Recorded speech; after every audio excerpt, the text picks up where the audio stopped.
உலகெங்கும் வாழக்கூடிய பக்தி ஒளி நேயர்கள் அனைவருக்கும் வணக்கம். நான் உங்கள் டாக்டர் ராஜ்குமார் சிவாச்சாரியார் பேசுகிறேன். அடுத்த பதிவு, இந்த பதிவுல நாம் பார்க்கக்கூடியது உங்கள் முகம் உங்கள் விதி பேசும். நல்லா ஞாபகம் வச்சுக்கோங்க, உங்கள் முகம் உங்கள் விதி பேசும். அகத்தின் அழகு முகத்தில் தெரியும். நாயாக இருந்தாலும் அழகாக இருந்தால்தான் மதிப்பு. உங்களுக்கே தெரியும். ஒரு நாய் இருந்தா கூட அந்த நாய் கூட எப்படி வளர்க்குறாங்க நீங்க பார்த்துருக்கீங்களா? ஒரு வீட்டில் எவ்வளவு செல்லப்பிராணியை வளர்த்தாலும் அது அழகா இருக்கும்போது அது எப்படி இல்லாத வளர்க்குறாங்க. அதுக்கு ஏதாவது கொஞ்சம் அது கொஞ்சம் டேமேஜோ இல்லை அதுக்கு ஏதோ ஒரு விஷயம் ஆயிடுச்சு, ஒரு நோய் வந்துருச்சு, ஏதோ ஒரு விஷயம் ஆயிடுத்துன்னா அதை கிட்ட சேர்க்க மாட்டாங்க.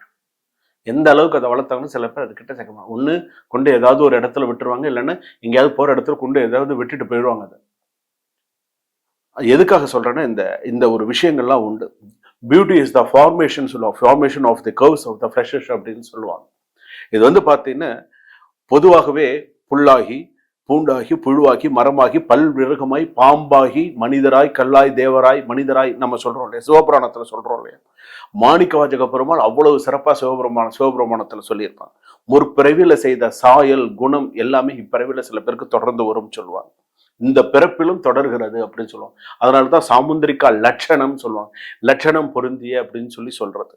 அதாவது சமுத்திர ராஜா அப்படின்னு ஒருத்தர் இருக்கார், சமுத்திர ராஜர் அப்படின்னு. அந்த சமுத்திர ராஜாவால் இயற்றப்பட்டதுதான் இந்த ஒருவருடைய உருவத்தை வைத்தே குலத்தை கண்டுபிடிக்கலாம் அப்படின்னு சொல்லுவாங்க. உருவத்தை வைத்தே சொல்லலாம் எப்படி இருப்பாங்க, யார் யதா ரூபஸ்த ததா குணாஹா அப்படின்னு சொல்லுவாங்க. அந்த அளவுக்கு அதுக்கு மந்திரமே இருக்கு. அதனால இந்த சில குணங்கள் சில விஷயங்கள் அப்படின்னு சொல்லும்போது இந்த சாமுந்திரிகா லட்சணம் அப்படிங்கிறது ஒரு பெண் எப்படி இருக்கணும், ஒரு பெண்ணுடைய விஷயம் எப்படி என்ன அப்படிங்கிறது அவ்வளவு ஒரு பெண்ணாக இருந்தாலும் சரி ஆணாக இருந்தாலும் சரி. சில பேர் இந்த சாமுந்திரிகா லட்சணம் பார்த்துதான் சில பேர் பேசும்போது சில பேர் போகும்போது இந்த சாஸ்திரம் தெரிந்தவர்கள் சில பேர் பார்த்த உடனே கண்டுபிடிச்சிருவாங்க. இவங்க கிட்ட இதை பேசலாம், இவங்க கிட்ட இதை சொல்லலாம், இவங்க கிட்ட இதை எப்படி இவங்களுக்கு ஒருத்தருடைய லட்சணத்தை பார்த்து சில பேர் கண்டுபிடிச்சிருவாங்க. இவங்க இப்படிதான், இவங்க இப்படி வாழ்க்கையில் இப்படி வருவாங்க, இப்படி இதை செய்வாங்க, இதை செய்ய மாட்டாங்க, பண்ணுவாங்க பண்ண மாட்டாங்க, எல்லாமே ஈஸியா தெரியக்கூடிய ஒரு விஷயம் இந்த சாமுந்திரிகா லட்சணம். இது ஆணுக்கும் பிறந்தும் பொண்ணுக்கும் பிறந்தும். முக்கியமாக பெண்ணுக்கு எப்படி எல்லாம் இது பிறந்துருது அப்படின்னு சொன்னா, பெண்கள்ல 4 வகை இருக்காங்க. 4 வகை பெண்கள் இருக்காங்க. பத்மினி, அத்தினி, சங்கினி, சித்தினி. இந்த 4 வகை பெண்கள் இருக்காங்க அப்படின்னு சொன்னா 7 வகை பருவம் இருக்கிறது பெண்களுக்கு அப்படின்னு சொல்லுவாங்க. சாமுந்திரிகா லட்ச பேதை, பெதுமை, மங்கை, மடந்தை, அதே போல அறிவை, அதே போல பேரிளம் பெண் அப்படின்னு சொல்லி நிறைய இந்த சொல்லக்கூடிய அந்த பெண்களுடைய குணாதிசயங்கள் அப்படின்னு சொல்லும்போது 7 வகை பருவம் அப்படிங்கிறது உண்டு. பெண்களுக்கு அதே போல 12 விதமான சுபாவங்கள். எந்த பெண்ணாக இருந்தாலும் சரி இந்த 12 சுபாவங்கள் இந்த பெண்களுக்கு இருக்குமா. தெய்வ சுபாவம் எப்போதுமே சுவாமியே எப்போதுமே சுவாமி தரிசனம் பண்ணணும், கோயிலுக்கு போகணும், சாமி கும்பிடணும், அது ஒரு பழக்கமே வச்சிருப்பாங்க. கோயிலுக்கு போகலன்னா அவங்களுக்கு தூக்கமே வராது. பார்த்துருக்கீங்களா? அது உண்டு. பெண்கள் தெய்வ சுபாவம், வித்யா சுபாவம், பெரிய அளவுல படிப்பு பார்த்துருக்கீங்களா? படிப்புல அடுத்த சக்சஸ் பண்ணிட்டு போறது வித்யா சுபாவம்னு பேரு. அதே போல காந்தர்வ சுபாவம், லவ் மேரேஜ் பண்ணியே தீருவோம், பண்ணினா இப்படிதான் பண்ணுவோம், இல்லைன்னா பண்ண மாட்டேன், வேண்டாம், ஒத்த காலில் நிற்பாங்க. காந்தர்வ சுபாவம் அப்படின்னு பேரு. யக்ஷ சுபாவம், ராட்சச சுபாவம், கோபம். பொண்ணுக்கெல்லாம் பாத்தீங்கன்னா பொண்ணுங்களுக்கெல்லாம் கோவம் வந்து பார்த்துருக்கீங்களா? நிறைய பேர் பார்த்துருக்கீங்களா? பெண்களுக்கெல்லாம் ராட்சச சுபாவம், ரிஷி சுபாவம், பைசாச சுபாவம், பாம்பு சுபாவம், அதே போல குரங்கு சுபாவம், பூனை சுபாவம், அதே போல வந்து பார்த்தீங்கன்னா சிங்க சுபாவம். இந்த மாதிரிலாம் சுபாவங்கள் நிறைய அந்த பெண்களுக்கெல்லாம் உண்டு அப்படின்னு சொல்லுவாங்க. அதே போல இந்த கழுத்து வந்து பார்த்தீங்கன்னா வலம்புரி சங்கு மாதிரி இருக்கணும்னு சொல்லுவாங்க. அது வந்து பார்த்தீங்கன்னா பிறந்த வீடு அப்படின்னு சொல்லுவாங்க. புகுந்த வீடு, பெருமைக்கு தரக்கூடிய அந்த கணவர், அந்த ஒரு யோகங்கள் எல்லாமே உண்டு அப்படின்னு சொல்லுவாங்க. அந்த கழுத்து வந்து பாத்தீங்கன்னா சங்கு கழுத்துன்னு சொல்றாங்களே, அதுல கூட அந்த வலம்புரி சங்க தான் சொல்றாங்க. அந்த சங்கு கழுத்து போல இருக்கணும் அப்படின்னு சொல்லுவாங்க. அந்த சாமுந்திரிகா லட்சணம் அப்படின்னு வரும்போது அந்த நெற்றி ரேகை கூட வந்து பாத்தீங்க அப்படின்னு சொல்றது அது ஒரு விதமான அதிர்ஷ்டம். எத்தனை ரேகை அந்த இதுல. அதே போல கன்னத்தில் குழி சில பேர் குழி சிரிக்கும் போது அந்த கன்னத்தில் குழி விழுறது பார்த்திருக்கீங்களா? தனியா தெரியும் உங்களுக்கு. அது விழுந்தால் மிகுந்த அதிர்ஷ்டம் சொல்லுவாங்க. சில பெண்கள் சில ஆண்கள் சிரிக்கும் போது அந்த கன்னத்துல 2 குழி விழுந்து பார்த்திருக்கீங்களா? பயங்கரமான அதிர்ஷ்டம் அது.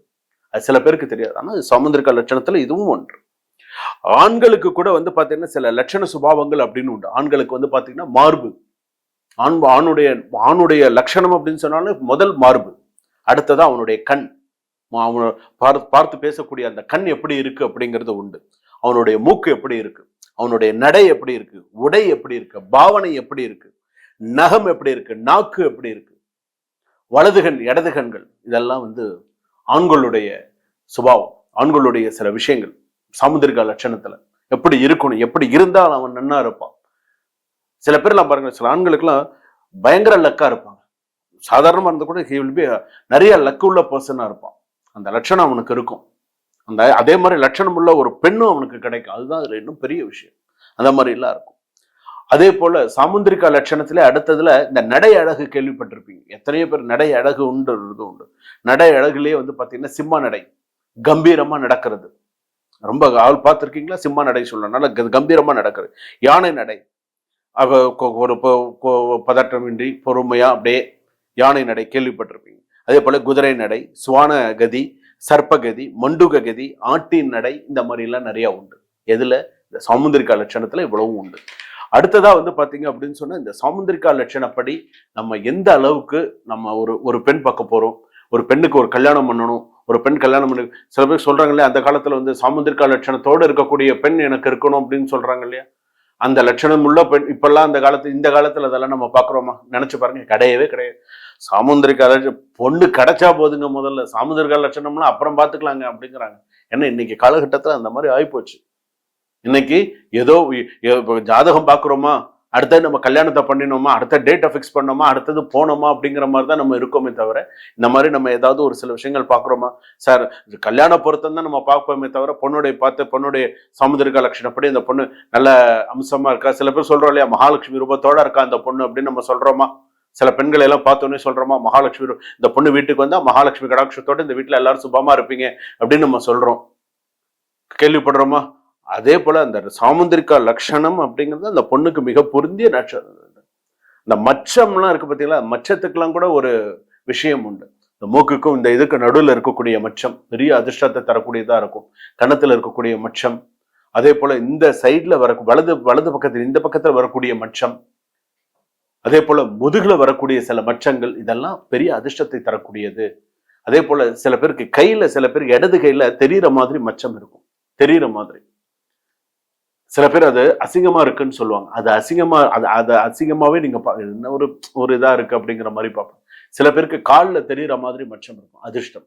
சில பேருக்கு அவங்களுக்கே தெரியாது, அவங்களுக்கு அது எந்த அளவுக்கு அதிர்ஷ்டத்தை தரக்கூடியது அப்படின்னு சொல்லி. சில ஆண்கள் கூட வந்து பாத்தீங்கன்னா இந்த சாமுந்திரிகா லட்சணப்படி, எனக்கு தெரிஞ்ச ஒரு நபர் இருக்கார், ஏதாவது ஒரு சில விஷயங்கள் பேசுறதுக்கு முன்னாடி, ஏதாவது ஒரு சில விஷயம் பணம் கொடுக்கறதுக்கு முன்னாடியோ, பேசுறதுக்கு முன்னாடியோ, இல்லை ஏதாவது ஒரு சப்ஜெக்ட் ஏதாவது ஒரு விஷயம் சைன் பண்றதுக்கு முன்னாடியோ, அவர் வந்து பார்த்த உடனே அவர் சொல்லிடுவார். இந்த பர்சன் கிட்ட நம்ம கொடுத்தா இந்த வேலை இது கரெக்டா முடியும், இவன் சாமுந்திரிகா லட்சணப்படி இவன் இருக்கான், இவனுடைய விஷயம் இது போனால் இது கரெக்டா இருக்கும் அப்படிங்கிறது தெரியும். அதுதான் அந்த சாமுந்திரிகா லட்சணம். அது வந்து இன்னைக்கும் சில பேர் பார்க்கக்கூடிய யோகங்கள், அமைப்புகள் உண்டு. அதனால நம்ம சில விஷயங்கள் நம்ம பார்க்கறதா இருந்தாலும், இந்த மாதிரி சில விஷயங்களும் நம்ம பார்த்துட்டோமே ஆனால், நம்ம திருமண வாழ்க்கையும் சரி, அடுத்தடுத்து நமக்கு இருக்கக்கூடிய நிறைய நல்ல விஷயங்களும் நமக்கு சிறப்பாக நமக்கு அமையும். சுபம். வாழ்க வளமுடன்.